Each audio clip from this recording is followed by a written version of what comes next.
I mean, I think from what I had, the base that I had already built, jumping into this, 2.5-week training camp, I feel solid right now. I feel fast, I feel explosive, I don't feel full of injuries and beat up, so only time will tell Saturday night, so right now I feel great. How do you look at that trash talking? Is it fun? Is it annoying?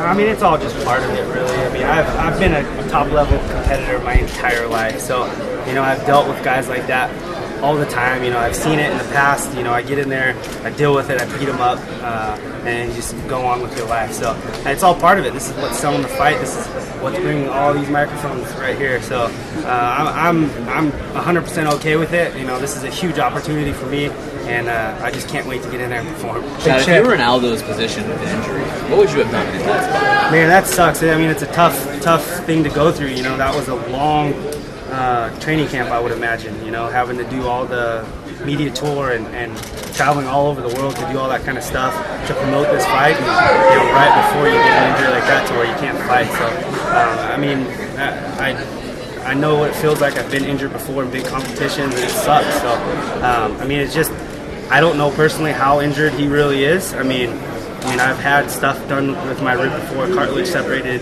broken stuff, and it's no joke, man. So, I mean, it just sucks, I think. Do you think it's unfair that some fans are being like, oh, why did he make the play? He's wussing out or whatever? I mean, what sucks for Aldo is that he just gets injured a lot. So, I mean, it's something that's been reoccurring, and so a lot of people are just starting to get irritated, I think. But like I said, I mean, the injuries are really out of our hands, guys. When we train, we try to be as safe as we can, but you do realize this is MMA. This is a sport where we're continuously beating on our bodies every single day. So, I mean, we try to take all the precautions we can. We're all the right gear and stuff to keep from that kind of stuff happening, but a lot of the stuff it's out of our hands. We just can't show it. Conor says he's trying to make a $3.5 million bet on Lorenzo Mendes that he can finish you like the second round. Does that kind of thing offend you, motivate you? I mean, what do you think when you hear that stuff? I think that's just another way for Conor to build, this fight up. It is what it is. I mean, make the bet or not. I know what I have to do. I have to get in there and whoop this dude's ass. So, it is what it is. Do you think it can be distracting to him to be talking about that stuff? Possibly. I mean, I know the guy loves money. I love money. So money's always on our mind. So, if that's something he wants to focus on, let him focus on that without eating a hole in his face. How do you feel? I mean, you fought for the title before, but you seem almost like more relaxed this time, even though it's kind of a weird situation. How do you feel compared to those previous title fights?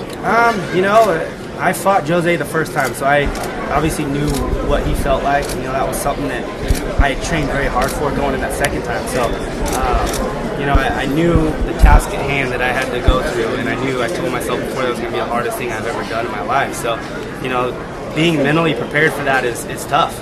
And, this is a title fight. This is a fight, to me, that has a lot of hype around it. But this is another fight, just like any other fight, and that's how I'm trying to treat it. So I'm being focused. I know this guy's going to talk all kinds of trash. Luckily for me, I didn't have to listen to all this shit through an entire training camp. I get to come in here fresh and just get in there and whoop this dude up. So I'm sitting in a good spot, I feel. I've heard a lot of people say, hey, if Chad had a full training camp, I'd pick Chad. But in this situation, I'm not. Do you allow that maybe you're a different fighter than you would be with a full training camp? I mean, honestly, right now, I feel damn good. Let those people think that, and there's nothing against them thinking that. It's just a smart move on their part. But I'm telling you guys now, I feel great. This isn't something that I'm just trying to hype the fight with. I feel really good. So I'm excited to get in there and perform. I mean, I think this is a guy. His style is perfect for me. I'm athletic. I'm more athletic than he is. I can finish fights. I have power, speed. You guys are in for a treat, I believe, so stay tuned. Can you talk about the message that you alpha male when the call came in? Were most of the guys already in camp, or did everybody have to get back together on short notice? Was everybody already around the gym? No, I mean, a lot of people are training. Cody Nolo's on this fight. He was going through a camp. TJ, Danny, Faber's always in and out.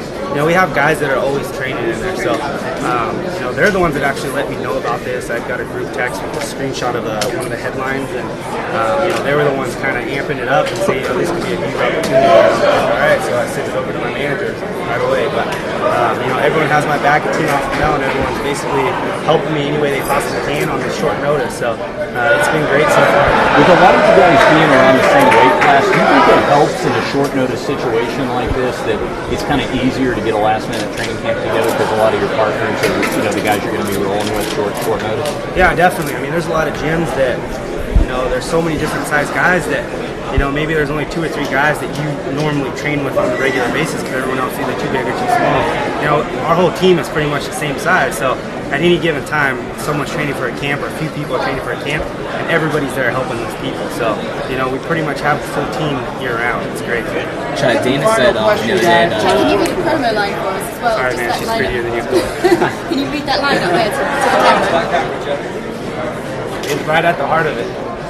What is it? One more. Which feeling? Good feeling. It's right at the heart of it. What is that for? Oh, cool. Chad Styles, mate. How do you see this kind of thing unfolding?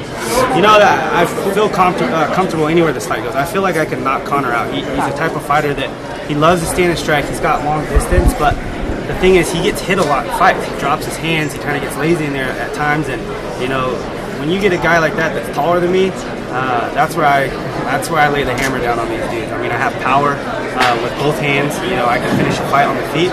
But obviously I have my wrestling. I feel like I can put this guy on his back. We've seen him get taken down in fights. We just haven't seen him held down on his back and controlled on the top. So I feel like I can either finish the fight on the ground or on the feet. Feeling comfortable. Are we coming a lot heavier than you, this size-wise? All right, guys. Thank you. Thanks.